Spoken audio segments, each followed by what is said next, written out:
Bom dia, pessoal.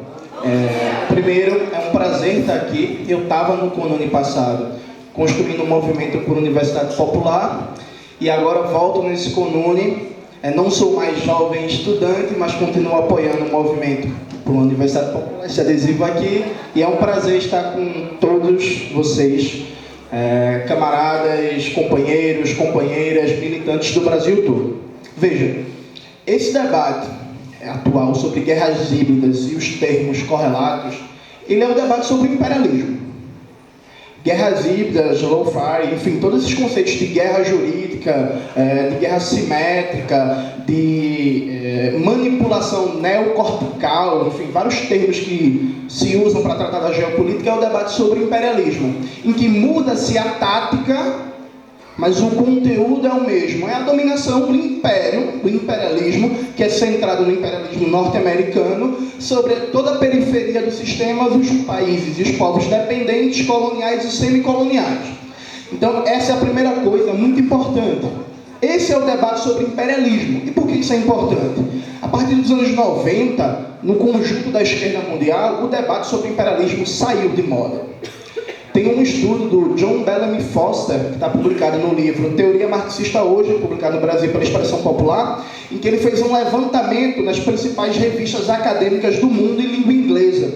Ele mostrou que entre 1992 até 2007, o termo imperialismo era praticamente ausente nas principais publicações acadêmicas do mundo. Isso se refletia também nas organizações políticas. De tal sorte que o conjunto da esquerda, de maneira geral, nos países, deixou de debater o imperialismo. Lenin, o grande teórico marxista do imperialismo, foi tratado de maneira geral como alguém ultrapassado, Tratava-se de novos conceitos como império, do Tony Negri, ou coisas correlatas como mundo multipolar, e por aí vai, estratégias sul-sul, que são conceitos que têm até algum sentido de ser, mas fora do debate imperialista, eles não nos dizem nada e desarmam o conjunto das organizações de esquerda, dos movimentos populares, para os reais enfrentamentos. De tal sorte que esse debate sobre imperialismo voltou com a articulação do golpe, porque ficou muito claro a contribuição do imperialismo norte-americano na destituição da presidenta Dilma. Agora não tem mais como não falar em imperialismo. Só que quando esse debate volta, ele volta com alguns problemas, porque parece que o Brasil viveu um hiato que entre 2003 e 2014 ou 2016, meio que não tinha imperialismo no Brasil e o imperialismo voltou. Então parece que uma figura como Sérgio Moro é um raio em céu azul, que ele surgiu do nada. Ou que então que essa atuação da Polícia Federal, atuando diretamente como um braço da guerra jurídica e desestabilização do país, de desmonte das empresas públicas estratégicas como a Petrobras, parece que isso surgiu do nada.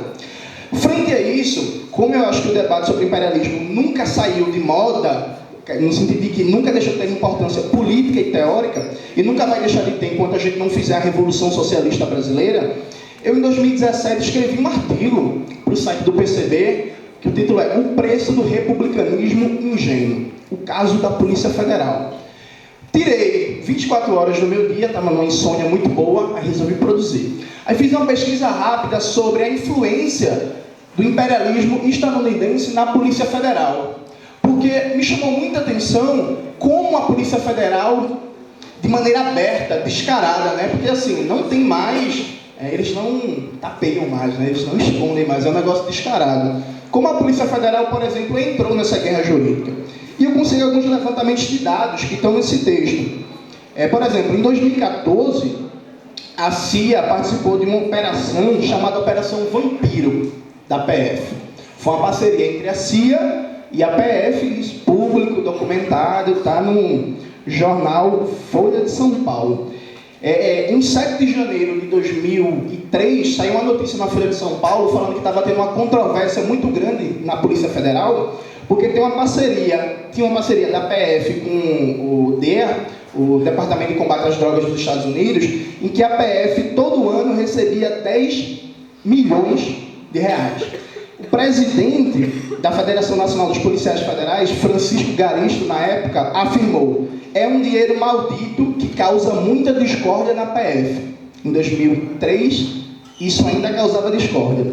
Aí a gente avança mais um pouco. Em 2010 foi formalizado um acordo entre a PF e a Embaixada dos Estados Unidos. Olha só, a Embaixada dos Estados Unidos, a gente está na América Latina, sabe que existe o ditado, né? Só não tem golpe de Estado nos Estados Unidos porque lá não tem embaixada nos Estados Unidos. Aí, esse acordo entre PF e a Embaixada dos Estados Unidos. Na época, o jurista Walter Maierovitch, jurista e ex-secretário nacional antidrogas do governo Lula, ele denunciou de maneira veemente o acordo, escreveu vários textos para a revista Carta Capital e falou o seguinte: opinei pela não oficialização do convênio em relação às drogas, porque era um acobertamento desenfreado para espionagem, uma espionagem sem limite. Na mesma época, Alexandre Ferreira, presidente da Federação Nacional dos Policiais Federais, afirmou: o que mais tem é diplomata americano travestido para fazer investigações no Brasil. De tal sorte que, só a partir desses pequenos exemplos, a gente vê que a atuação do imperialismo, formando gente dentro da Polícia Federal, dentro do Judiciário, não é de hoje. Não é, assim, é muito importante porque esses novos termos, como guerra híbrida, que está fazendo muito sucesso, e eu li o livrinho do Russo, da expressão popular, e eu achei muito bom, só que ele tem... A gente tem que ter muito cuidado com esse debate. Por quê? Veja, a gente nunca deixou de ser dominado pelo imperialismo. Mesmo no auge em que o Brasil tinha uma diplomacia mais ativa com o Celso Amorim, isso não significa que nosso grau de dominação, nosso grau de dependência foi reduzido. Isso é muito importante. A gente continua a ser um país dependente, subdesenvolvido e dominado pelo imperialismo, e eu faço uma afirmação aqui: essa dominação foi aprofundada. Porque foi durante esse processo que houve um aprofundamento dos mecanismos chamados de cooperação, que de cooperação não tem nada, entre o aparato do judiciário e do sistema de justiça criminal do Brasil, de maneira mais geral, com os Estados Unidos, e aí com a DEA, com a FBI, com a CIA, com o Departamento de Justiça, de tal sorte que, quando vem a Lava Jato, quando vem o golpe de 2016, quando a PF decide que vai prender Lula de todo jeito, e não importa provas, o importante é ter convicções, isso aconteceu porque durante anos foi criadas condições políticas, a correlação de forças para isso acontecer. E o conjunto majoritário das esquerdas brasileiras, de maneira geral, não estava atento ao debate do anti-imperialismo, que é a palavra mágica para todos os socialistas, comunistas, anarquistas, bem-viver, enfim, da América Latina, o anti-imperialismo. Porque nesse chamado ciclo progressista, enquanto algumas experiências políticas, como é o caso da Bolívia e da Venezuela, criaram uma consciência anti-imperialista muito forte no povo, tal sorte que faz 4 meses saiu uma pesquisa que na Venezuela 75% da população é contra qualquer tipo de intervenção estrangeira nos negócios nacionais. 75% da população significa que até na classe média, de mais alta renda, se criou um resquício ali de consciência anti-imperialista. São contra intervenções estrangeiras. Então, enquanto a Bolívia, por exemplo, botou o embaixador norte-americano para fora, proibiu um bocado de ONG, que é disfarce da CIA, para atuar, criou um sistema de comunicação próprio. A Bolívia, que é um país muito pobre, é muito mais avançada que o Brasil em termos de soberania na comunicação, no processamento de dados via satélite. Muito mais avançada que o Brasil. Então, enquanto na Bolívia e na Venezuela se avançou, tanto do ponto de vista da pedagogia política na consciência anti-imperialista e da estrutura material de criar um sistema de comunicação próprio, porque quando se fala de liberdade de imprensa, eu tenho até um apontamento para fazer. Eu, por exemplo, sou a favor da gente proibir, banir do Brasil o Google, o Twitter, o Facebook, tudo isso. Sim. Isso, para mim, não é questão de a gente é a favor da liberdade de imprensa. Não, a gente tem que banir isso. Sabe por que a gente tem que banir isso? Porque isso é instrumento do imperialismo para fazer guerra híbrida. A China, que é um país sério, tudo esse tipo de coisa é banido na China e está certo. Não, mas está violando a liberdade de expressão. Não, isso é questão de soberania nacional. A gente tem que criar o nosso Facebook, O Facebook da foice e martelo, alguma coisa assim. Mas a gente tem que criar os nossos aplicativos próprios, processados com satélites próprios, com o Sistema Nacional de Comunicação próprio, para não deixar que a CIA, a NSA, tenha acesso a um conjunto de dados do povo brasileiro e, a partir de Big Data, faça processo de guerra híbrida e manipulação política. Questão de soberania nacional, sabe? Então, a gente tem uma tarefa urgente nessa conjuntura política. Urgente, que é resgatar o sentido do anti-imperialismo militante, que é resgatar a reflexão marxista sobre o imperialismo. E aí, nesse debate sobre as novas formas táticas de atuação do imperialismo, a gente nunca pode esquecer o conceito central, que é o conceito de imperialismo. Porque a esquerda, na periferia do sistema, quando ela perde o sentido do anti-imperialismo, ela está condenada à derrota. É isso, não tem muita coisa. É muito triste como, no conjunto dos sindicatos, de vários movimentos, do povo brasileiro de maneira geral, a consciência nacional, nacionalista foi enfraquecida. Ainda existe, né? A Folha de São Paulo todo ano lança uma pesquisa e aí mostra que cerca de 60% a 70% do povo brasileiro é contra privatizações. Então, assim, a gente ainda tem uma matéria-prima boa para ser trabalhada, mas existe uma necessidade urgente de fortalecer os espaços de luta anti-imperialista, de solidariedade entre os povos, como a FMJD, Federação Mundial das Juventudes Democráticas, que a JC constrói. Não só o JC, como várias outras forças também, de diferentes campos políticos da ONU constroem, como o Encontro Mundial dos Partidos Comunistas e Operários, que é um espaço muito importante de solidariedade internacional, de articulação anti-imperialista. Então, o anti-imperialismo ele não pode ser algo apenas para marcar posições em alguns momentos, ele tem que ser algo da vida orgânica das organizações, dos movimentos populares. Tem que ser um debate presente, como era nos anos 50, 60, 70 e por aí vai, onde os movimentos mundiais de solidariedade, a companheira falou do Vietnã, por exemplo, houve uma campanha mundial de solidariedade ao Vietnã. O Partido Comunista do Vietnã, que dirigiu a Frente Nacional de Libertação, ele contava com a solidariedade de organizações do mundo todo. Isso foi muito importante no processo de garantia da vitória do povo vietnamita. Processos como esse, por exemplo, hoje não tem tanta força. A própria Venezuela, que precisa de muito mais solidariedade do que está tendo. Os companheiros da Colômbia estão sendo assassinados a rodo, é um tema pouco falado no Brasil. A solidariedade aos companheiros da antigas Farc, que se transformaram em partidos políticos, um partido político, e o governo direitista está descumprindo os acordos de paz e assassinando a rodo um conjunto de militantes, de lutadores e lutadoras sociais na Colômbia.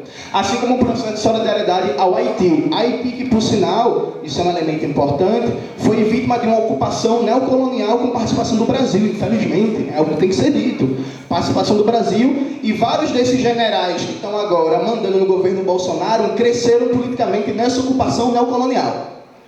Então, solidariedade ao Haiti também. A Bolívia, se não tem eleições na Bolívia, a gente espera muito que o projeto nacional, popular e democrático lá continue. Tal forma que o anti-imperialismo é uma coisa séria, é uma coisa muito importante, é uma coisa urgente. A gente precisa estudar os clássicos latino-americanos com seriedade. Rui Mauro Marini, Vânia Bambirra, Caio Prado Júnior, Florestan Fernandes, Clóvis Moura, tantos autores e autoras que colocaram a temática da dependência, que é a forma de dominação imperialista na América, e a luta anti-imperialista. Assim como estudaram os clássicos, sabe? Tem eu não gosto não, mas eu vou citar, tem um livro do Zizek, que é As Portas da Revolução. Aí o Zizek, ele fala, esse livro é de 2005, o Zizek, ele fala que o Marx voltou à moda, né? Então, vamos voltar a Marx, fazer um resgate de Marx e tal. Voltou-se a se falar de Marx, se ler Marx, depois do que foi aquele deserto neoliberal dos anos 90. Só que Lenin não. Marx sim, né? Porque Marx era um grande pensador, um sociólogo, um economista, sei lá. Fatiam Marx e escolhem qual é a especialização acadêmica que Marx vai ser colocado. Mas Lenin não. Porque Lenin não era um cara democrático, né? Lenin era o cara da ditadura do proletariado. Vê que negócio fora de moda. Ditadura do proletariado. A gente com uma democracia linda, que está avançando aí, melhorando tudo. Lenin não, porque Lenin era o cara da violência revolucionária. Era o cara do combate ao imperialismo. E aí, se teve uma vez que o Zizek acertou na vida, foi nessa. Depois disso, nunca mais ele acertou. Que ele colocou que o grande critério para perceber uma esquerda que está afastada do liberalismo é o grau que ela tem de adesão ou não à Lenin. Percebe? Porque assim, você pega outros pensadores marxistas, como o Antônio Gramsci, que é um pensador que eu gosto muito, estudo, mas Gramsci transformaram ele num reformista, né? Então Gramsci é mais legal, mais palatável. Ou então, se fala de Marx e Engels, luta de classes, mas mais a nível teórico. Na prática política, a dimensão é outra. Já Lenin, não. Lenin, levado a sério, a gente tratar a sério a teoria do imperialismo, porque quem fala de teoria do imperialismo leninista fala necessariamente de colocar a revolução socialista na ordem do dia. Não no sentido esquerdista, no sentido vamos fazer a revolução amanhã. Não, a gente sabe que o Brasil nesse momento não está numa situação revolucionária. A gente sabe disso. Só que a situação revolucionária de amanhã se constrói hoje. Se constrói hoje a situação revolucionária de amanhã. De tal sorte que, nos combates diários das diversas lutas sociais, a gente colocando uma perspectiva sempre de radicalidade, fazendo a crítica direta ao capital e ao Estado burguês, buscando formar uma vanguarda revolucionária cada vez mais coesa, mais organizada e mais disciplinada e consciente. E colocando que não existe meio termo para o imperialismo. Veja, não existe imperialismo bom, não existe meio imperialismo. Por muito tempo se acreditou que, por causa do enfraquecimento relativo dos Estados Unidos a partir das organizações da América Latina que foram criadas, a ALBA, a CELAC, por aí vai, o imperialismo estadunidense estava mais recuado, tinha menos força, então era um imperialismo menos ruim, imperialismo menos agressivo. Isso não existe. Imperialismo, como diria o grande Che Guevara, imperialismo é guerra, é morte. Não existe imperialismo sem guerra. O imperialismo nunca deixou de fazer guerra. É uma sequência. É Panamá, é Síria, é Líbia, é Ucrânia e fora as perspectivas de atuação indireta. Como, por exemplo, formalmente os Estados Unidos não estão em guerra com o Paquistão, mas eles todo dia bombardeiam o Paquistão a partir de drones na desculpa de caça aos terroristas. O mesmo com o Iêmen e por aí vai, uma série de outros países. Então, sorte que, na construção desse movimento anti-imperialista, popular, radical, socialista e bolivariano, porque o nosso destino é a pátria grande socialista, nessa construção, a gente tem que colocar sempre que a gente não vai conseguir paz no imperialismo. A gente não vai. A gente não vai conseguir um sistema internacional baseado no direito entre os povos, baseado na resolução pacífica dos conflitos. Felizmente, a gente não vai. E o próprio contraponto importante que a China vem fazendo, em parceria com outros países, como a Rússia, Irã, Coreia Popular, Síria, esse próprio contraponto ele não diminui a capacidade do imperialismo estadunidense de atacar, dominar e invadir os povos. É um contraponto sempre relativo, até porque, por mais que a China tenha importância, a grande barreira de contenção à atuação do imperialismo no século XX foi o movimento comunista e o campo socialista. Isso não existe mais. O movimento comunista, tal como no século XX, não existe mais. Existe um processo de reconstrução, mas hoje não existe mais um campo socialista com aquela dimensão, com aquela força que a gente tinha no século XX, que conseguiu garantir uma série de revoluções anticoloniais e revoluções socialistas mundo afora. Então a gente tem uma tarefa histórica gigantesca que é reconstruir tudo isso com mais força, com mais firmeza e partir para a vitória. Por quê? Acho que... minha querida, meu tempo, né? Tá bom? Massa. É algo que eu sempre digo, a gente não tem muito tempo ainda, sabe? Enquanto humanidade mesmo. Eu não acho que a gente tem 150, 200, 300 anos enquanto humanidade para estar pensando em, antes da gente colocar em pauta a construção de um novo mundo, de um mundo socialista do poder popular, a gente ficar ali no meio termo. A humanidade ela não tem esse tempo. Seja por causa do esgotamento ambiental, que é um negócio urgente, os recursos do planeta estão sendo degradados a ritmo acelerado, seja por causa da ameaça de guerra total, guerras nucleares entre as potências do mundo. Nesse momento, enquanto a gente está debatendo aqui no Congresso da ONU, o governo dos Estados Unidos, a parte do secretário John Bolton, está querendo uma guerra com o Irã. E uma guerra do Irã com os Estados Unidos, o Irã não é uma Síria, né? O Irã não é uma Ucrânia, o Irã é um país com aparato bélico poderosíssimo. E que, a nível de fronteira geopolítica, demandaria um envolvimento muito grande da Rússia. Então, a guerra com o Irã poderia arrastar a Rússia de tabela e a Rússia e os Estados Unidos têm paridade nuclear. Então, imagina o risco de uma guerra nuclear. É o fim. Assim como coisas mais básicas, eu sempre cito esse exemplo que o Mesaros deu, que é muito bom, no livro Socialismo ou Barbárie, que foi publicado pela Boitempo. O Mesaros ele fala que na Inglaterra tem uma série de usinas nucleares, né? Aí eles pegam o lixo tóxico e jogam em contêineres fechados no Oceano Atlântico. E aí, se algum desses contêineres um dia tiver um problema e abrir e sair o lixo tóxico radioativo nuclear no Oceano Atlântico, a vida do Oceano Atlântico morre. Então, tipo assim, se uma empresa dessas da Inglaterra decidir rebaixar seus custos para ter maior lucro e fragilizar os aparatos de segurança e o negócio desse vazar, acabou, sabe? Então a gente não tem 100, 200 anos. O combate do anti-imperialismo na perspectiva revolucionária é agora. A luta pela autodeterminação dos povos, pela construção do socialismo, pelo movimento de solidariedade mundial é agora. E isso é muito importante. A gente nunca mais pode confiar que o país está na democracia, indo bem e tal, e não precisa falar contra o imperialismo, e não precisa falar de socialismo, porque a democracia burguesa vai resolver. A democracia burguesa não vai resolver, porque ela nunca resolveu em canto nenhum. Porque fora da luta pelo poder popular, não existe futuro. Obrigado.